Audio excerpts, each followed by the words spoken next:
નમસ્કાર, tasty kitchen ગુજરાતીમાં તમારું સ્વાગત છે. તો આજ આપણે બનાવીશું વ્રત અને ઉપવાસમાં ખાઈ શકાય તેવી સાબુદાણાની ખીચડી. જો તમને આ ફરાળી ખીચડીનો વિડીયો પસંદ આવે તો વિડીયોને લાઈક કરી ચેનલને સબસ્ક્રાઇબ જરૂરથી કરજો.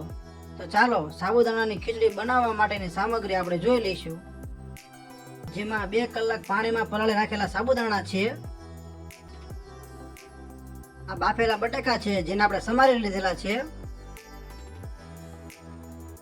આ લીલા મરચા છે, આ ટમેટા છે, આ સિંગદાણા છે જેને આપણે અડધ કચરા ખાંડી લીધેલા છે, આ રાઈ છે, આ જીરું છે, આ હિંગ છે, આ હળદર છે, આ લાલ મરચું પાવડર છે, આ મીઠું છે, આ મીઠા લીમડાના પાન છે, આ ખાંડ છે અને આ લીંબુ છે.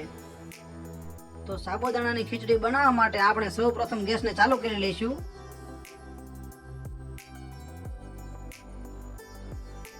અને આવી રીતના એક તપેલું લઈ લઈશું, જેમાં જરૂર પ્રમાણે તેલ લઈ લઈશું.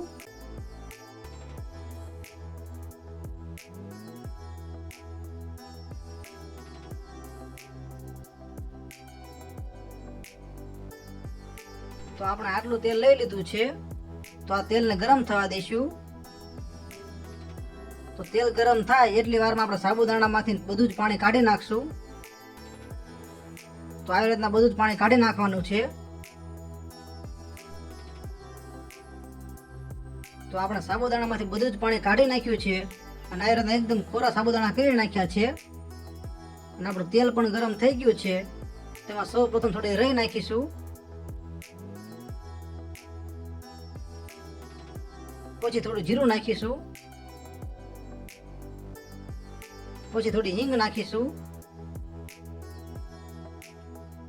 પછી લીલા મરચા નાખી દઈશું,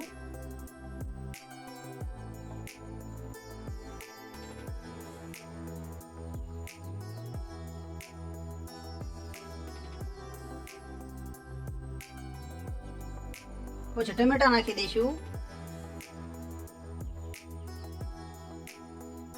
પછી મીઠા લીમડાના પાંદ નાખી દઈશું,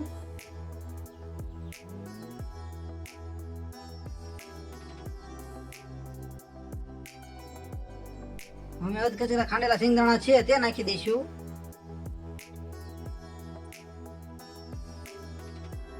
પછી થોડી હળદર નાખીશું,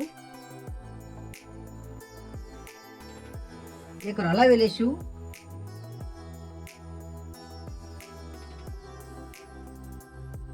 પછી સ્વાદ પ્રમાણે મીઠું નાખીશું,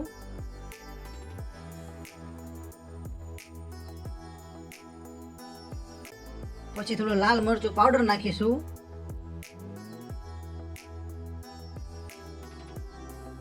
પછી એકવાર સારી રીતે હલાવી લઈશું.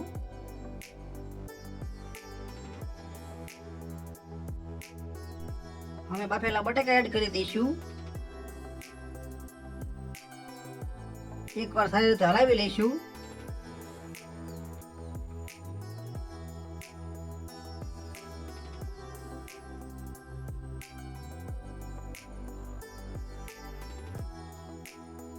હવે થોડી ખાંડ નાખી દઈશું,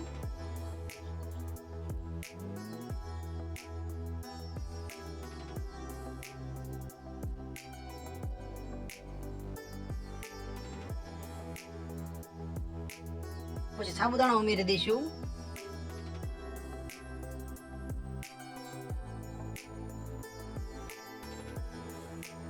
અને સારી રીતે હલાવી લઈશું.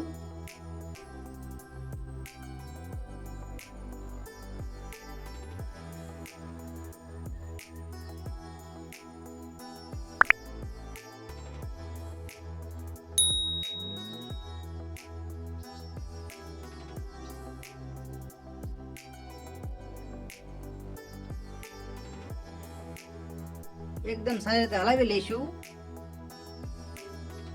જો તમારે પણ વ્રત ઉપવાસ હોય તો આવી રીતના ખીચડી જરૂર ટ્રાય કરજો. ફરાળમાં ખાવાની બહુ જ મજા આવશે.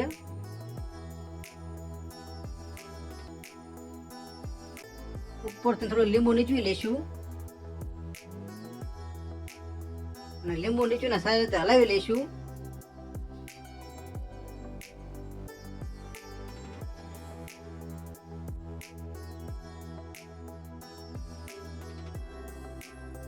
તો તૈયાર છે આપણી વ્રત અને ઉપવાસમાં ખાઈ શકાય તેવી સાબુદાણાની ખીચડી. તો તમને આ સાબુદાણાની ખીચડીનો વિડીયો કેવો લાગ્યો? જો વિડીયો પસંદ આવ્યો હોય તો વિડીયોને લાઈક કરો, શેર કરો અને અવનવી રેસીપી જોવા માટે અમારી ચેનલને સબસ્ક્રાઈબ કરો. વિડીયોને પૂરેપૂરો જોવા માટે તમારો ખૂબ ખૂબ આભાર.